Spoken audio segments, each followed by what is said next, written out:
Hi everybody. So I thought I was going to, well, actually, this is it.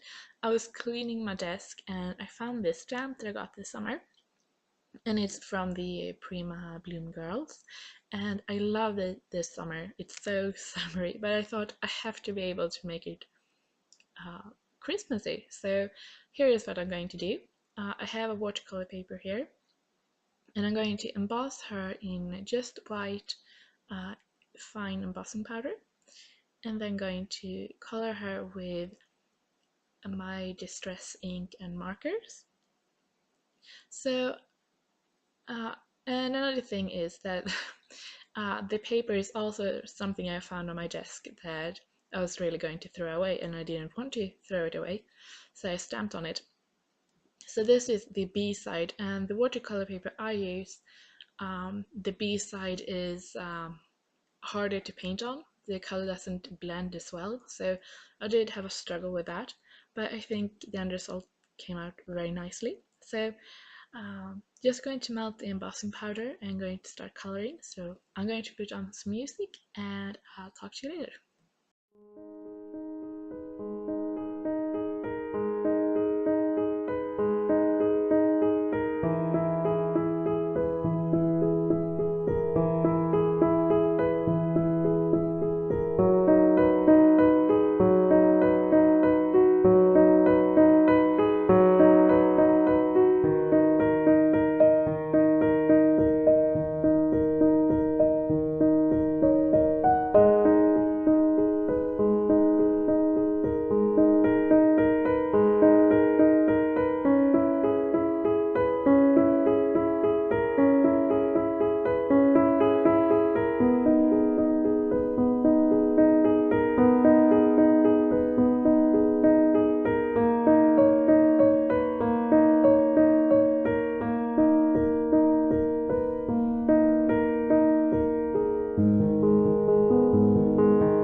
So here you can see I'm starting to finish up. I colored her in just polystyrene to get, because I wanted to look like a statue with the colors coming out of her or around her. So the leaves are peel paint, the flowers are going to be um, antique linen, and then a barn door for the red, which unfortunately got cut off, but you'll see it. Um, right here. I also have this crackle stamp from Kaisercraft, and I'm going to stamp it in pumice stone to get it sort of crackle, so you really get that sort of old statue look. Uh, Stamping in distress ink is not something I like to do because it's very faint, but for this technique it works really well because you don't want it to be too harsh, especially when you do a white line technique. You want it pretty soft.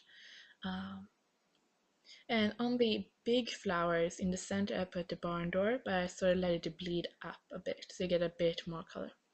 Now I thought it was a bit too empty around her, so I'm just going to take some more antique linen to sort of shade her in or give her some light or just some interest around her. And yeah, I'm also going to dip my acrylic block or stamp my acrylic block, you can see here, to get a bit darker and more interest. So there is the image. I really loved how she turned out. I have to dry it a bit. So now the card itself is really easy to do, and I'm just going to cut her down a bit. And I have this a craft cardstock, and it's a 4x6 card. So I'm going to do that and layer her on top.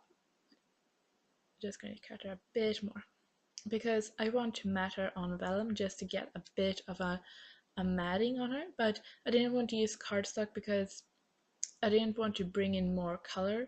I want it to be very soft because the image is very soft. So I think vellum was perfect for this. And also with a piece on my desk that was a bit crinkled. And going to do some what do you call it? Foam tape. So you can pretty much say this card is from stuff that I found around my desk I didn't know I had. Also, I did try to fit that tag in, it says Merry Christmas, but it just didn't go with it. And now in this card, I want to have these, it's a sentiment, it says Merry Christmas and a Happy New Year.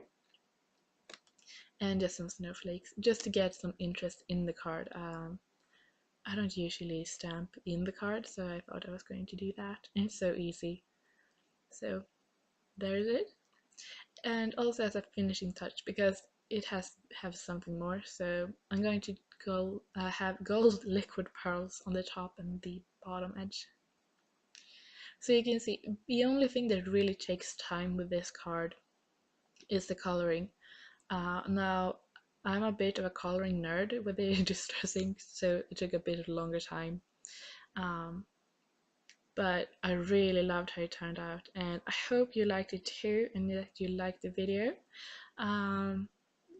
Please check out my blog or some other videos, and I hope that you will have a great week.